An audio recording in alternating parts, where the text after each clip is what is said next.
G'day.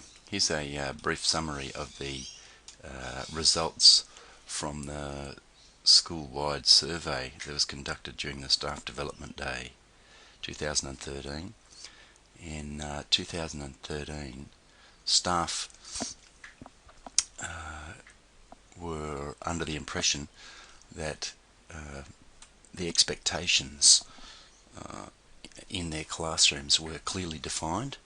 The green bar indicates that the respondents believe the idea is in place. The orange bar indicates the level of the number of respondents who believe it's not in place. So of the 37 staff that answered this question, nearly 80%, 78% to be precise, thought that the expectations were clearly defined in the classroom. For the school-wide survey, there were 3 surveys in all: the school-wide, the classroom and the non-classroom setting. Just looking at these two for the moment, in the school-wide summary, a similar number of staff believed that there were expectations clearly defined at Richmond River High School. And similarly, the priority for improvement was significantly low.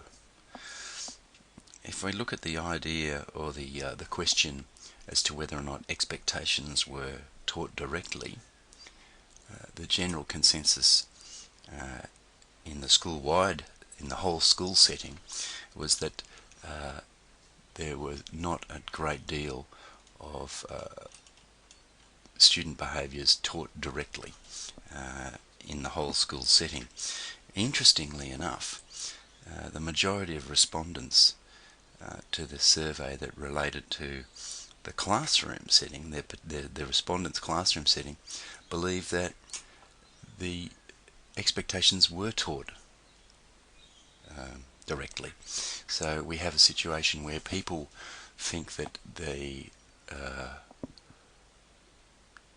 expectations are being taught explicitly in the classroom, and they believe that the expectations are not being taught explicitly at the school. The priority for improvement is correspondingly interesting, you might say. The number of people who believe there's a high priority for this to be improved is quite high school-wide, where the priority for improvement in the classroom setting is a little lower. Looking at the issue of the reward of expected behaviour, majority of respondents in the school-wide survey believe that the expected student behaviours were not necessarily rewarded regularly, whereas in the classroom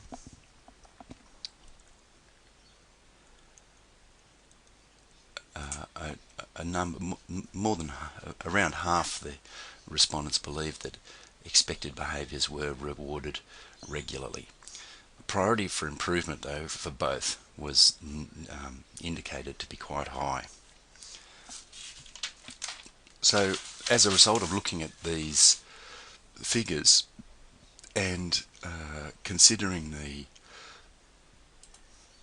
individual responses and the comments that were given by the staff, it's clear that there are a number of issues that we need to address. As far as the school-wide setting goes, this is a summary of the non-classroom setting responses. There are some interesting results given on this. The consensus among teachers regarding the implementation of the expectations and the teaching of the expectations is significant. Respondents are speaking with the same voice when it comes to affirming positive behaviour for learning at Richmond River High School, and there are also some discrepancies between people's idea about what actually occurs in the school. So quite interesting. But to conclude, there is obviously a clear need for consistent consequences to be defined school-wide, not necessarily in classrooms. People's perception believe that there's a need for the consequences for problem behaviours to be defined school-wide. There's a need for a summary of data to be presented to staff regularly. That was one of the clear indications from the survey data. There's also a need for regular acknowledgement of expected behaviours in the classrooms and in the whole school setting. There are options are needed to enable the instruction of classes to continue when problem behaviours occur. There's also a need for differentiation within the classroom. There's respondents identified that it was not necessarily in place. There are more opportunities needed for observation and instruction and coaching in classroom and non-classroom areas. There's also a need to modify the out-of-classroom settings to improve traffic flow and supervision. This is a word cloud of comments that were given during the survey. Thanks for your time. If you have any questions, don't hesitate to email me.